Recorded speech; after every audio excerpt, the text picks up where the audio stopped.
Hello everyone and welcome. My name is Devin Harrington and I will be presenting my topic on employee theft at off-dollar retail stores. So when we think about theft that occurs in retail stores, we typically think about shoplifters or people who come into the store and steal. I know, being a loss prevention detective myself, when I first started working, I thought that the majority of theft that occurred in retail stores was all external, shoplifters and shoplifters only. However, the truth is only about 50% of the amount of theft that does occur in retail stores is external or caused by shoplifters. The other half, however, is caused by employees or internal theft. It's estimated that about $40 billion a year is lost because of employee theft that occurs in retail stores. So employee theft in general is a real serious issue, especially in off-dollar retail stores. So with that said, what is employee theft? Well, employee theft is defined as any unauthorized taking of company property by an employee either for one's own use or for the sale to another. So either the employee steals and sells it to someone else to make profit, or they steal for their own personal use. What is an off-dollar retail store? I want to make sure I put this in my presentation because off-dollar retail store, it's not really something you hear about every day, or it's not really a term you hear about. So an off-dollar retail store is a retailer who purchases at below wholesale prices and charges less than retail price. So an example of an off-dollar retail store would be TJ Maxx or Marshalls or Ross or Home Goods. Any of those stores I'm sure we've been in more than once. What they do is they'll buy merchandise from a big retailer like Macy's, for example, and they'll purchase merchandise that's either out of season, or perhaps Macy's has too much of a particular type of merchandise, and the off-dollar retail store, they'll buy it and then they'll sell it for a lesser amount in their own stores. So now that we know what exactly employee theft is and how to define an off-dollar retail store, what are the factors contributing to employee theft at off-dollar retail stores?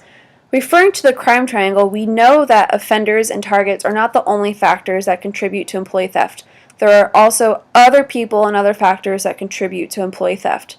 First, you have the offender, obviously, who's the person who's committing the crime. And there's several different people who could be considered an offender. You have the associate, cleaning crew, there's janitors, member of management perhaps, even the delivery person or any kind of subcontractor who's not a direct employee but still has access to the store could be considered an offender. Second, you have the target or victim, or the person or thing being victimized. And this person could be perhaps a customer, other associate, or even the retail store or company itself. Third, you have the handler, and this person is in charge of the offender and has direct contact with the offender and is influential in the offender's life. So a handler could be another associate, store manager, or maybe even someone at home, a friend or family member.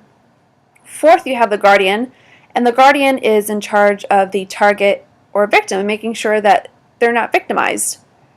So a guardian could be perhaps another associate, customer, even a loss prevention detective or CCTV camera.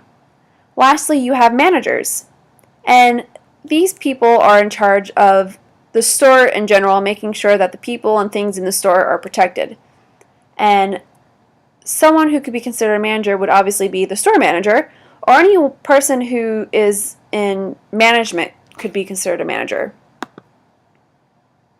So now that we know the factors, this is an example of what employee theft looks like. Obviously, there's many different ways that employee theft can occur, but this is just a general guideline of how employee theft would occur. We can break it down to three different categories. We have the prelude, the incident, and the aftermath. So first, in the prelude, obviously an offender would start to become familiar with the store layout, guidelines, or other general procedures, or even the delivery schedule. Perhaps an offender realizes that at nighttime the store is slow, or maybe they know certain procedures like returns. They know that under a certain amount they don't need a manager's approval on, or maybe they know under a certain amount as far as variances that won't be investigated on. So different things like that they might become familiar with. Second, you have the incident, which is the actual theft itself. And this can happen in a whole bunch of different ways. Here are some general examples though. You have free bagging, which is when the associate doesn't scan the merchandise and puts it directly into the bag and hands it off. You have underringing, which is when the employee manually changes the prices to a lesser amount. You have credit card theft, which is when the associate steals the credit card from either another associate or perhaps the customer. And then you have store credit card theft, which is the exact same thing. They either take it from the associate or the customer themselves. And then you have merchandise and cash theft, which is pretty self-explanatory. It's either the direct taking of merchandise or the direct theft of cash. And then lastly, you have the aftermath, which is when the associate sells the merchandise for profit or uses the merchandise for personal use. Here's an example of theft. In the video, you'll see that the employee, what he does is he'll look around and then he'll open up the register and then take cash. Obviously, he's become familiar with the store layout. As you can see, there's no one around him. Perhaps he realized that the manager wanted a break at a certain time, or maybe he realized that certain times of the day were slower than others, and he took advantage of it. So as you'll see in the video, what he does is he goes to the register, he'll walk over to the register, and then he'll manually open it, and then he'll take cash and put it directly into his pocket.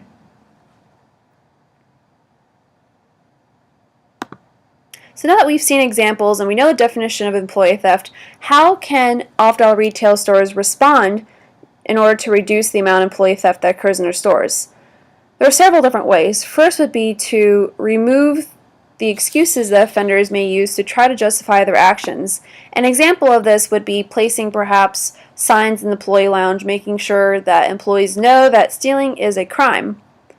Second would be hardening potential targets by attaching ink tags to merchandise or placing merchandise in tamper-proof packaging. I'm sure you guys know what ink tags are. They're devices that are attached to clothing, and when they're ripped or when they're removed improperly, they explode and it ruins the clothes.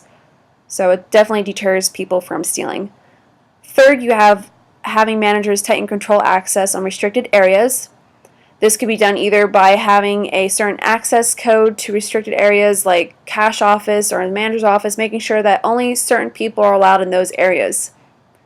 Fourth would be to have owners or managers use civil recovery.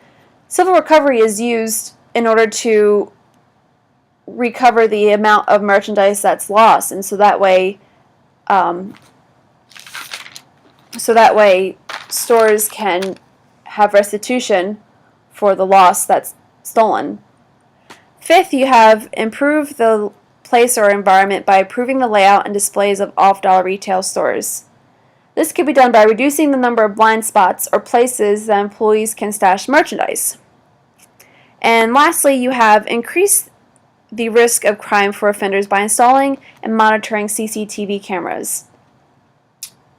There's been several studies that have been confirmed that CCTV cameras have been effective in reducing crime. So the majority of stores nowadays do have cameras in their stores.